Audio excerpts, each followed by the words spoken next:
Gin and vodka and Sprite all look the same. Nobody will know what you put in there. Aloha, folks. Welcome back to Spike's Breezeway Cocktail Hour, a show where we focus on the cocktails and culture of the golden age of tiki. Tonight we have a guest on the show who knew Walt Disney. Like, knew him, worked with him, designed all kinds of ride cars for Disneyland. Ladies and gentlemen, I would love to welcome to the show Mr. Bob Gurr.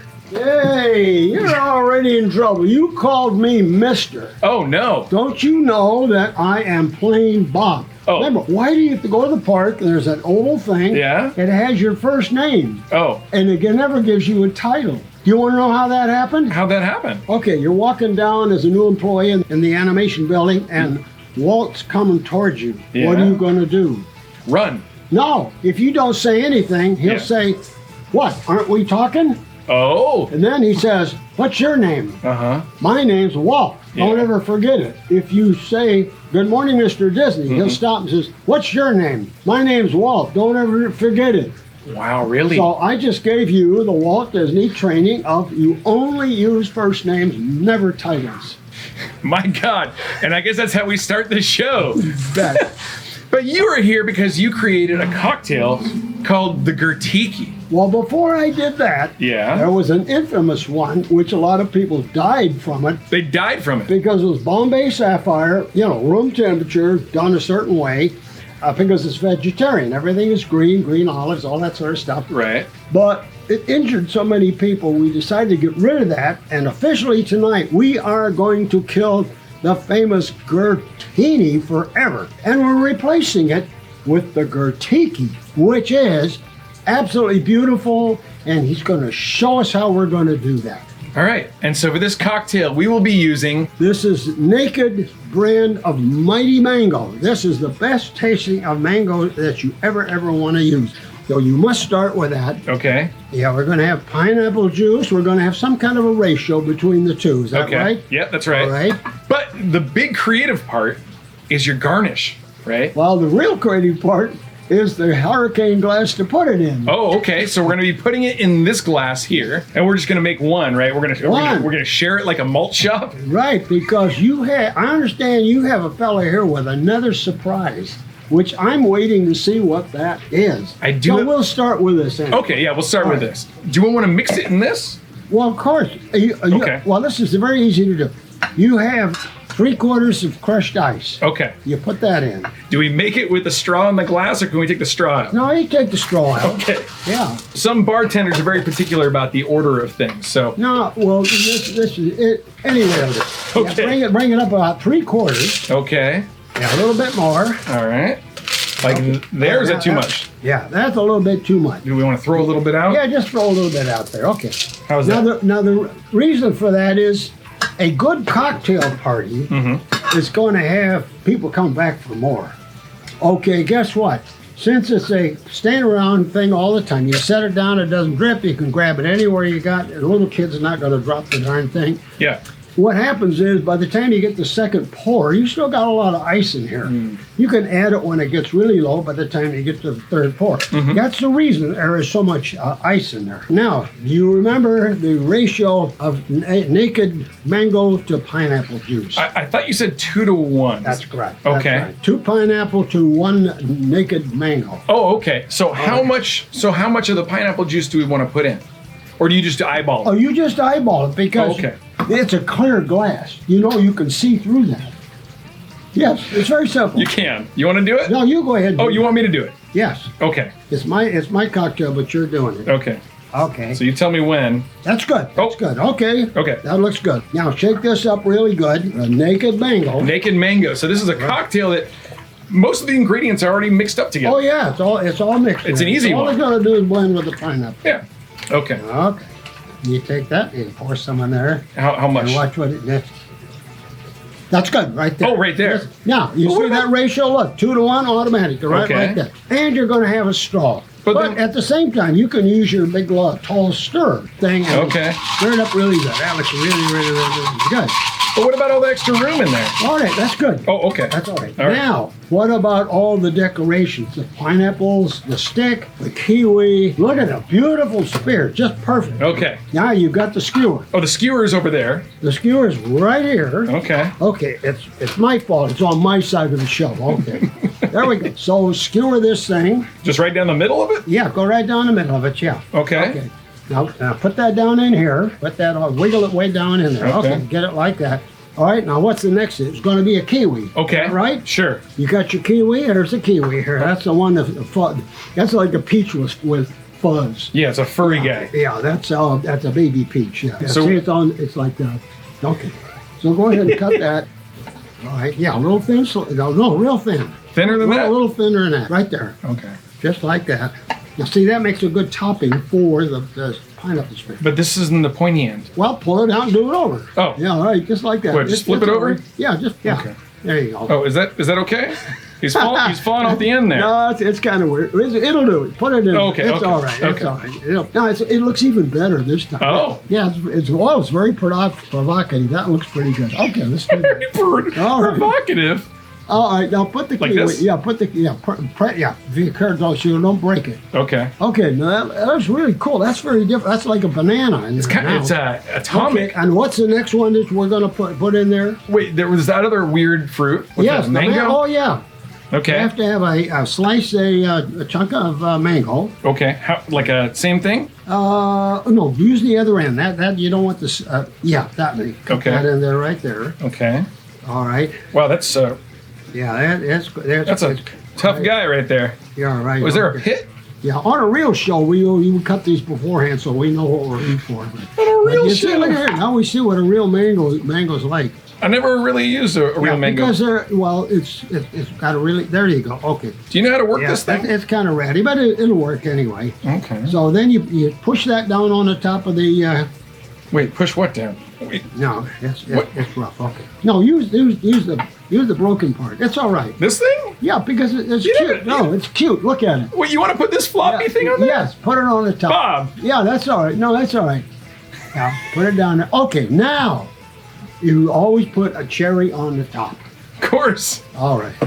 That's the floppy thing that we're going to use? I thought we were That's using all a right. melon baller. No, because look, everybody watching this show, Yeah. they will know how to do it better because you've walked them through the hard logistics of the It's whole true. thing to begin with. Okay. All right, so you go down here and you get a cherry. There you go, that's a real cherry. Now, Yeah.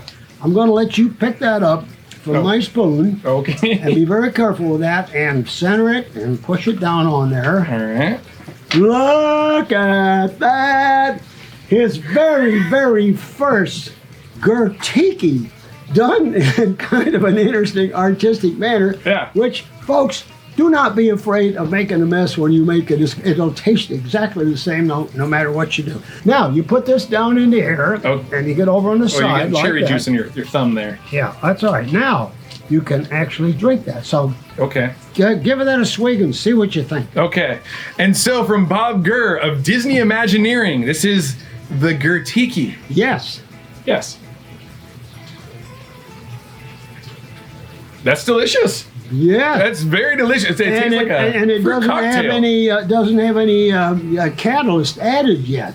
Oh. Now, here again, folks. Mm-hmm. The reason we make it this way, Yeah. you can put anything you'd like to put in there. You sure can. Nobody will really know what's going on in there. Little kids get the Sprite. Mm-hmm. Folks like me, we get the vodka instead of the Bombay. Actually, rum fits it a little bit better because it's more tropical. Kind of goes with the fruit. Certain brands of tequila will work very, very nice. Anything else you'd like to put, because it's going to be overpowered by the mango, which means it's very dangerous. Whatever libation you put in there, Yeah. you'll think you're drinking mango until the third fill. Uh-huh. Then you'll find out it was too late. It was too late. What do you think about Jamaican pot still gold rum? That is the best that you can put in there. Put a little bit of that in there.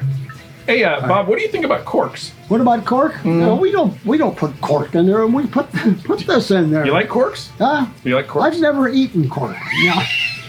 No. Okay, so we're gonna.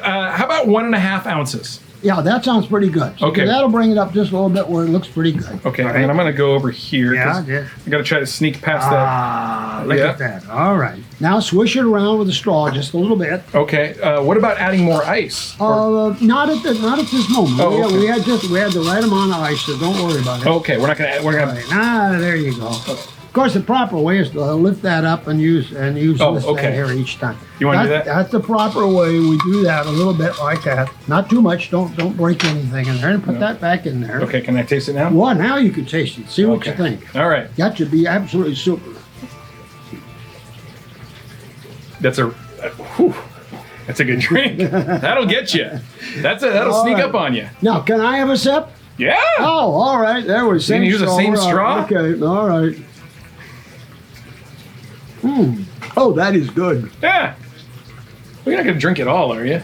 Oh, you know what we need? No, sure. Huh? You need your own. Justin. Justin. Where did Justin go? Justin who? Just in time. You told me you have a surprise for me tonight. Yeah. And Justin is bringing it because he's the prop man. He is the prop man. Yes. Ring a bell or do something. It's at sea. Yeah, got water. Okay, ring the bell, Bob. That's how we call Justin. Yeah. it's- Ladies and gentlemen, Justin Scarred. Bob, Hey, just in I time. have just the thing What for your have you- Gurrtiki. What's better for a Gurrtiki than a Gurrtiki mug? Oh, really? And just like that, he was off into the mist. It's got dark glasses. Look at that. Oh, look at this. Oh, look at okay. this thing. Let me put my bell down. We got one in sea blue and we got one in palm tree trunk brown. Look at that. So who is this guy? Well, that's me. No, you see the little smirk? Yeah. Watch out for old people. They have a smirk like that and they've got dark glasses. They're up to no good. Did you ever think you would be a tiki mug? Oh, boy. I've been Yes. blamed for a lot of things. Well, look at that, folks. Here's what we can do. Okay. Tonight, just tonight only. Okay. These have never been washed. It doesn't matter. The rum will clarify everything. Okay. Here. Why don't we take that, if you lift the parts out, Okay, I'll get the parts out. and the straw out, Okay. and I will appropriately christen the Gurrtiki, just like a ship. You hit it with a bottle or something. We're gonna pour. yeah. We're gonna pour an entire Gurrtiki in here. Ooh, the sound of pouring. It rum. sounds like a Oh, party, doesn't boy. it? Okay, now put this back in it. Okay. We'll put the garnish back in. And the garnish and the straw, and look at that, folks. My very first tiki mug with my very first Gurrtiki in the Bob Gurr tiki mug. Now I get another sip before you get one. How is it? Oh, it's an eye opener. It is an eye All opener. right, tell me what you think. Okay. All right. I think that's very good. Whoa. I think that's very good. Yeah, I think it kind of settles in, mixes a little bit. Yeah. Do you remember the tiki bars of the 50s and 60s? Oh, well, yes, because I was born in 1931. 31. And before I remember the tiki bars, there is Damon's in Glendon. Right. And my father had a small restaurant nearby and knew the guy who ran Damon's. Oh, It was wow. down on Central. It moved later up to Brand Avenue. Right. And the history of the place is that when Walt wanted to do the tiki room, all of the animators, they could either go to Toluca Lake and booze for lunch, but they go to Damon's and booze for lunch because they were surrounded like this. Yeah. With a gorgeous, authentic tiki room. For those of you who think Walt invented the tiki room, no, he sent the animators over. They discovered Damon's, which I knew from my father in the 1930s, and that was the start of thoroughness in making a tiki room for Disneyland. But all the other tiki bars all around Southern California, people begin to take notice. After you could go to Disneyland and find out there's a real tiki room. Oh, there's more tiki rooms. We got them in little towns and everything. Yeah. There was one on Sunset Boulevard, really tiny. And some of the Disney Imagineers went down there on Saturday nights because it was really cool because it was very tiny and very, very authentic. Was that the tiki tea? I can't remember the exact. Everything sounds tiki to me. Well, yeah. It's a tiki winner.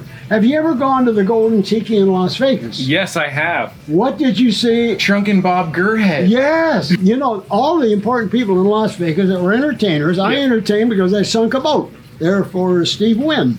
Wait, So, what do you mean you sunk a boat? There's a sinking ship in Las Vegas. There used to be one, Treasure Island Hotel. Right.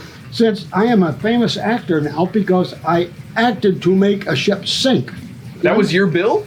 Yes, I designed that. Of course. Yeah. Of course I designed that. Yeah. See, everybody knows I worked at Disneyland. You didn't know I sink ships in Las Vegas on the side. I didn't know that. Yes. Well, anyway, when you're famous, Golden Tiki in Las Vegas, a guy will make professionally a shrunken head accurately from doing a 3D scan of your head and finding the right hair and everything. And got the lips all sewed up and everything. So you go up there and you look in there and you'll find me. I'm not sure what you feel like because, if I got a shrunken head and then Ernie Alonso with his brand new Gurr tombstone, I've got 2 death symbols going. I know. And it's too soon. Yeah. I know. Well, you're only 90, right? Oh, I'll be 91 in 2 months. 91 in 2 months. Yeah. That's amazing. Right. Okay. I'm holding a shrunken. You know who this is? No, who's that? Justin Scard. Is that Justin Scard? I don't know. Maybe. Oh, well, maybe. So at 90 years old, you decided to go out and start getting tattooed, like a sailor. I was on a British ship off the coast of Spain, and it was a beautiful shop from London. Okay. Yes, called Squid Ink. Uh-huh. And I thought about it, and I thought, Disneyland has the icon as monorail. I designed that very first monorail, the very first one in North America. What year was that? 1958 is when I designed it. 1959 is when they first ran it. And I thought, such an icon. I thought, why don't I wear an icon of Disneyland? So there it is. Believe it or not, that's a real tattoo. That's not one of those stick-on dealies. This is a real one, and you can see it's real because if you stretch it out, it'll go faster, Did it hurt? No, they're just a little tickled. Yeah. So anyway, there's a lot to celebrate tonight. We've celebrated the death of the Gurrtini, Yep. the official relaunch of the Gurrtiki, Right. and we plunged it into the brand new Bob Gurr Tiki Cup. They have been officially baptized and launched properly with the Gurrtiki with rum. You told me that you had a house here in Costa Mesa in the 50s. I used to live about 2 miles from here 62 years ago. You know who else lived in Costa Mesa? Who else? Dick Dale, Dick Dale. surf guitar guy. Oh. And I also heard a story about somebody driving one of the Disney ride vehicles down the 405 or down the 5 freeway from Costa Mesa to Disneyland. Did I make that up? You probably did. You drank part of that. I know. I had a sip of I wouldn't that. believe anything you said now. No. Some of the viewers have questions for you. Can we ask you some questions? Yes, but Okay. before we get into that, ask me where this design came about. Bob, where did that design come from? I met a Disney fan and his family a number of years ago. The kid was like 15 years old. He was going to Rensselaer, self-taught by his parents, mind you. The guy today is an architect, a lighting engineer, mechanical engineer, chemical engineer. He designs and makes costumes, and he's an actor. But he likes to build things with his 3D printer. Okay. He developed a design for 5 different Bob Gurr Tiki mugs. This is the first issue. There'll be more coming along. So he designed this so that eventually we could go into production with this. Okay. Yeah. Very exciting. Yeah. Are you wanted by the cops? What's going on with all these police sirens? No, that's a good thanks to Zachary Pearson of New York. A lot of people involved in doing this. Ernie with Fandom and Haunted OC. Haunted OC, yeah. And you have announced it on your show. I have. Do you remember what you said the first time you came into the Breezeway for Justin Scard's birthday a few years ago? No, that was so long ago. You have to ask me something within the last 90 minutes. Yeah. You go, man, Rolly would love this place. Oh, yes, Rolly Crump. Oh, Rolly, you're down to by Carlsbad. Yeah, if you ever see this, you should have been here tonight. Maybe we'll send you pictures of it. Yeah. This is authentic, old-style, collectible junk type tiki stuff. No, a real tiki bar is on some island someplace where everything washes up. And you go around, you gather it up and everything. Like a beachcomber. Well, look at, this is real beachcomber. Everything is hanging in there. Yeah. And this is the only thing that's new, is this. These That's two true. cups, Of course, Rolly Crump was the guy who designed the tiki room. Yeah, 1963. absolutely. He was the lead designer on the Tiki Room, and Haunted Mansion, a whole bunch of other things that he did. He knew exactly what to do for the Tiki Room, make it so it was really super fun. Yeah, it's great. It's still great today. So what was your favorite part of the park when you first started with Disney, and what is it now? When I just joined Disney, Yeah. it was full of orange groves being torn down. It's full of bulldozers and dirt. Wow. Yes. That was your favorite part of it? Yeah, and there was some concrete, and some buildings starting to go up. What's your favorite part of it now? Main Street, you know why? Because it gotta- has my fire engine on Main Street. Oh, I was going to say your window. You have a No, window. the window, but it's not on Main Street. Oh, okay. The fire engine on Main Street. Okay. The window on Main Street is actually across the street from Starbucks. Oh, okay. Yeah, so if you can remember Starbucks, you'll find my window. Yeah. But don't look on Main Street because I won't be there. But the fire engine is. But you designed that fire engine. Yes, I designed it. And I drove it down the Santa Ana Freeway. That's what I was saying. It has 2 cylinders. No, it goes 30 miles an hour. I drove it down there, yeah. Oh, okay. I got a DMV moving permit. Uh-huh. I got all the way down to just about Norwalk. Okay. Traffic was real slow, so I'd be in the right lane. Yeah. Traffic sped up, I had to get off. So as you know, if you're going down at an angle toward Anaheim, do a lot of zigzag. Uh-huh. By the time I got down pretty close to Disneyland, so I went around this little corner, and there's a little tiny kid standing on the corner, and he says to me as I'm driving around the corner, "Mister, by the time you get there, it will have burned down." And I'm still laughing my head off, the little kid. It was not until maybe 30 years later I saw the fire engine in a parade, Yeah. outside Disneyland, and I saw it coming, and I said, "What is that?" And I looked and said, "Oh my God, that's my fire engine." It is tiny. When you see it on the street with something else, Yeah. but in Main Street, Oh, it looks it great. kind of fits the scale of Main Street. But before that, you worked for Ford Yes. Automotive Design. Yeah, I went to school to become what they call a car stylist, Okay. which you only draw the outside of the car, has nothing to do with the manufacturing ability or engineering or anything. Right. I went to Ford Motor Company. I was 20 years old. I worked there for 2 weeks and decided it was a dead-end job. So in the back of my mind, I said, I'll come home someday. But a year and a day exactly later, I suddenly made the snap decision, come back to California. How'd you get to Disneyland from Detroit? I had a wonderful period of time where I hung out at a little office that printed books and stuff in Arcadia, Post Publications. Okay. I goofed off. I didn't have any goal in life. I did a little bit of odd job, and then I went to the beach. And I was a beach bum. Okay. I went to Santa Monica Beach a lot. Uh-huh. Did you surf? And no, I didn't surf. Okay. I just went just because, why would I not go to the beach? Because I don't really have a career. Sure. Then the phone rang and it was going to the Disney studio, and that was that. Do you look at that era and think that was a really special thing that was happening at the time?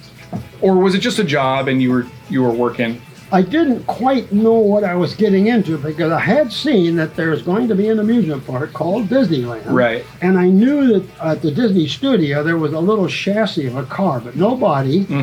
And I knew that because Ub Iwerks, a fellow that helped start the company with Walt Disney a long time ago, would make little movies of what's going on in the back lot. And there's this little car running around, and I thought, I'm going to the Disney studio. I got to be there in 20 minutes. Do you think that little car with no body has anything to do with that amusement park picture that was in the LA Times? Right. Good guess. When I got there, they walked me out the back lot, showed me that little chassis, and said, we need a body. And I thought, aha, I could do that. But what I didn't know was Walt assumed if I drew the body, I also drew all the mechanical parts. You're like, man, I'm not a mechanic. Oh, Mechanical engineer. That became a era of learning and finding out what doesn't work. All of us were trying to build stuff that didn't work but looked good. Yeah. We had alligators that were dead the next morning after opening day. We had to take them apart, take them back to the studio and fix them. In fact, the cars didn't work well. It kind of fit. You start a new park, all experimental. You're going to find out what doesn't work, and you're slowly going to build a park that works. By 1956, Walt could see this whole idea is going to work after all. And all these new ideas we wanted to do, and the company just took off, and Disneyland just zoomed along, and look where it is today. What's the story of you? There's a photo of you doing like a sideways burnout or something in one of those little cars. You know that photo? Oh yeah, we made 2 of the police cars, the sheriff's car, you know, black and white. Right. Had little red lights and everything on it. Okay. And there was a guy from Car Magazine, guy by the name of Lester in the Hampton, race car guy. He was took down there to take pictures. He was like a Hollywood photographer, movie photographer, because the car was pretty fast. You know, it had a little bit too much horsepower, and we were out in the dirt because we hadn't paved anything out in the back lot.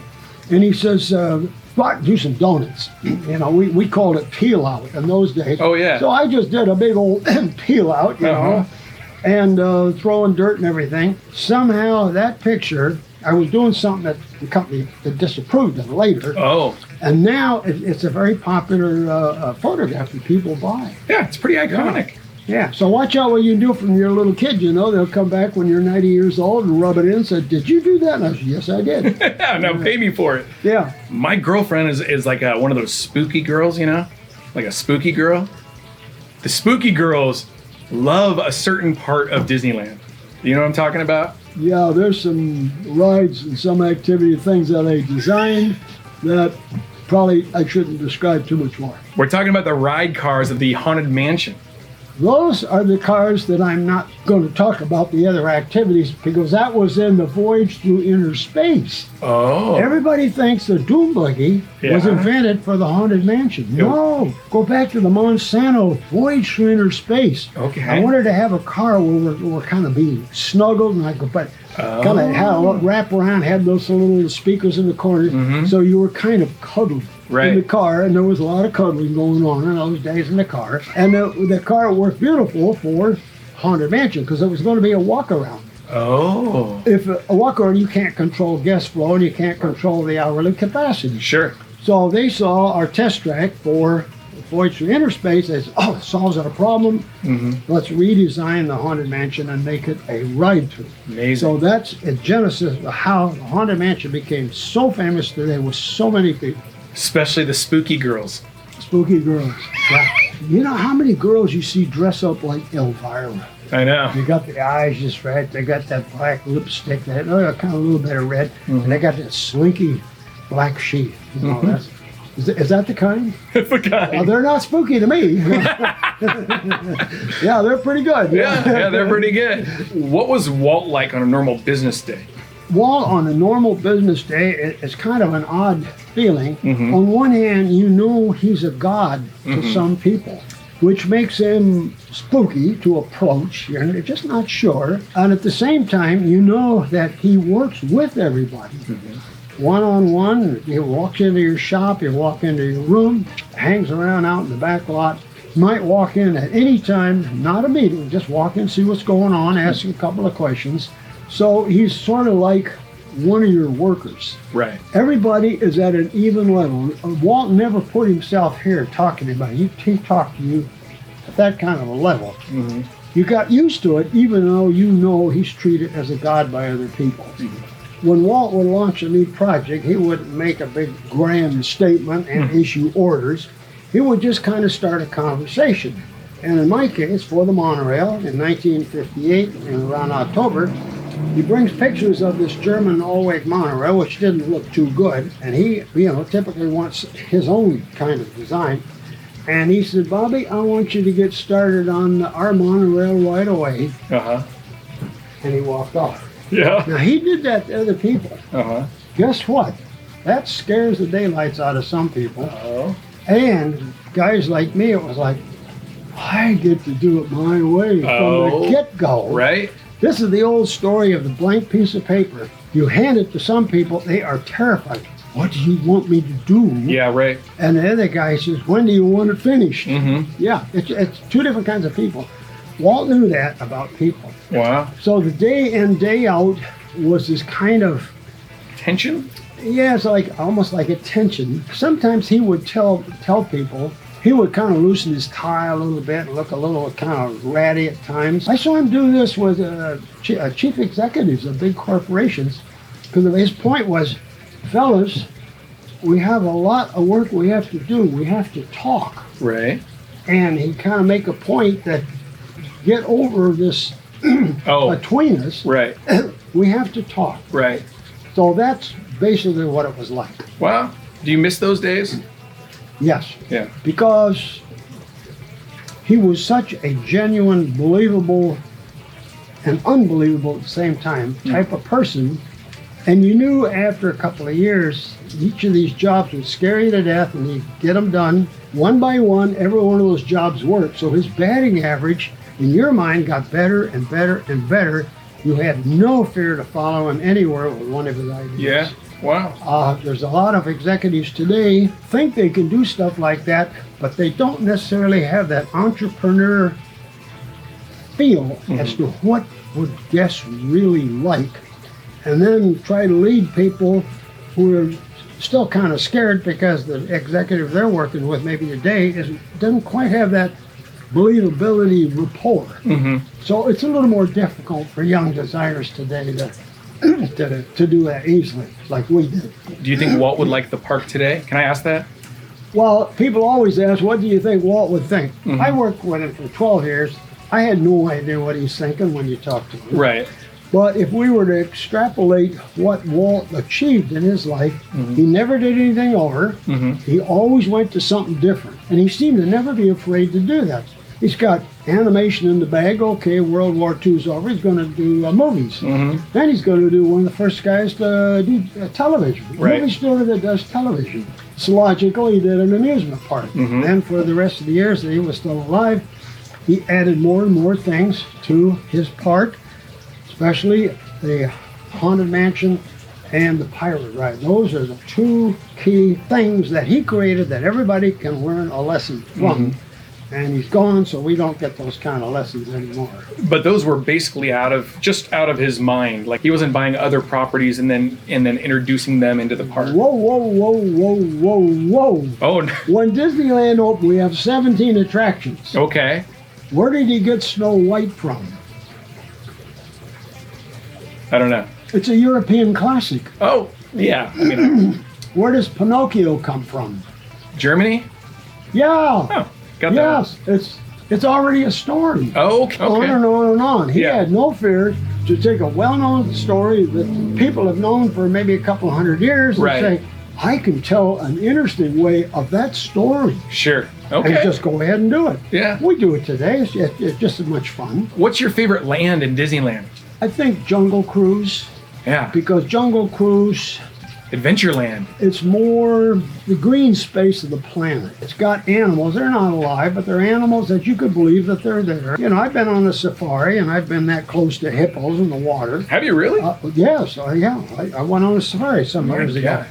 But the fact that the believability, you leave the dock in that boat, what are we going to see today? And some of it, it's fake, but Sure. it's good looking fake, and Yep. it's fun fake. Well, I think that's all about tiki too. It's escapism, and you want to walk into a bar and then be transported into a different world. Yes, because when somebody says tiki, you already have enough preconceived exposure to ideas. Sure. You know what that means. You say the word pirate. Oh, I know what that means. Right. You say a Western movie. I know what that is. So in other, you don't have to explain the story. A lot of modern current stories like to do with space and things like that. The story has to be made up to understand it. Sure. You can't say space and somebody goes, oh, I know what that is. Space. Well, which space? Right. But you never say which pirate or which tiki. Right. Tiki is tiki. Right. Pirates are pirates. Yeah. Space is all kinds of stuff. Yeah. I got you. Do you enjoy tiki bars? I certainly do, because if you went to a place, not necessarily, I'm kind of a teetotaler now. I Oh, can yeah. only have a little tiny bit. Yeah. But why not have a libation of some hors d'oeuvres and snacks and stuff in a place that is thematically so planet, so human, so fun? Why would you go to a nice contemporary modern cocktail bar? I wouldn't. There's no panache. Right. There's no history. There's no loosey-goosey funk of this stuff laying about. There's no adventure. Yeah, because some modern tiki bars, they're all store-bought tiki junk. Right. They're not real like yours. You know, this is beachcomber stuff. There's a big difference. Yeah. The one in Las Vegas is a very good example. The Golden Golden Tiki. Tiki. Uh-huh. You go in there, boy, there's a bunch of hand-me-down stuff. But now it's believable. I did want to give you this enamel pin from the Breezeway Cocktail Hour. That's for you. Oh my gosh, Spike's Breezeway Cocktail Hour. And look at all the different kind of cocktails going on there. This has got to be, oh, and look at the back. The back's even better. Got a picture of the bar, bottles and tiki stuff hanging up and the globes and all that kind of stuff here. Yep. Folks, you should come visit this. Do you ever let the public in here? I don't trust them. Oh, I'm so sorry. That, I'm just kidding. I've been invited to one of the most fabulous little micro tiki places I have ever been. Well, thank you. And I had no idea that I'd be get to testify on one of Spike's shows, and to bring my menu for the new Gurrtiki. The Gurrtiki. And then I find that Justin brings in the 2 prototypes of the Zachary Pearson Bob Gurr tiki mugs, all launched on this show. I can proudly wear this pin and know what the heck took place tonight. And if you want one of those pins, you can join our Patreon for $10 a month. And you can be just like Bob, except not have designed anything for Disney. Yeah. But we all have fun. We all have fun, yeah. All right. Folks, if you enjoyed this, please be sure to like, comment, hit the subscribe button if you aren't already. You can follow Bob Gurr on Instagram. Bob Gurr Official. I have, at my age, turning almost 91, I have 34,000 people sitting around doing nothing following me. Can you explain that? Isn't that wild? Yeah, totally wild. All right, folks, thank you so much, Mr. Bob. Oh, no. You opened and closed the show with a boo-boo, calling me Mr. I'll let you get away with it because Okay. that was a pretty good drink. Thanks, Bob. Yeah, okay. Buy the new All right. mug. All right, bye-bye. Did you have a good time? Did you have a good time? Can you say aloha back to me? We got Justin. I almost died during your sermon. Bob, say aloha. Aloha. Oh, Oh, all right. my God. Oh, my Thank you so much. God. Yeah. Oh, dude, Bob. I know the Breezeway Cocktail Hour well. And I just watched Bob. That was a good experience. That was fun. You're probably worried, like, oh, get him talking. Well, you didn't have to worry about that. I've been here before. Oh, yeah. This is a stop and start show. Everything is always laid out here except the things that are not. So Justin Scared, good friend of mine, he's used to this kind of stuff. You can't let a kid hold a martini glass. Ah, Oh, I gotta get a stir. yeah. Okay. You got a golf club, anything close that's going to work? The prop man, they fail every time. They don't put all the stuff out here, poor guy. Can you imagine that? A cocktail hour professionally done without a stir right in front of us. It's got one of these, which we could have used for stirring. Bob, don't Go hurt, ahead. don't hurt anybody. Hang on to that. I'm too tall for the Breezeway, but look at it. It's adapted to my size. Yeah, kind of. Yes, My God. the spirit. Yeah, look at that. Back to the prop warehouse we go again. Folks, this is going to be a lot longer show than I ever figured it's going to be. But we're going to get there. We're going to have this thing made so beautiful here. Now, with all this great big stack of stuff. Oh, hold on, we lost the microphone. Yeah. What? I thought there was somebody sitting at the bar there, a little animal. Oh, you have a gopher. Okay, here we go. Yeah, it has to be Bob Gurr official. official Bob Gurr. Otherwise, there's Or which way? yeah. Bob Gurr official at Bob Gurr official. Oh my God. Bob That's all Gurr. right, that's all Bob right. Gurr, who's that? The Bob Gurr initial announcement of the Gurr Bob Gurr Tiki. You're holding him by your nose. Well, that's look, it won't slip. I mean, goodness sake, and it won't sneeze either if you hold it like that. So that'll be good. When I get mine, I'm going to paint mine dark, so they know I got the dark glass. Yeah, you got shades on. You can answer these quickly if you'd like. Just Yeah, as long as you ask him quickly. At the commercial, he is going to show us where to buy these, okay. what kind of discount you get if you buy 10 or more at any time, and it works beautifully. So, 10 or more. well, yes.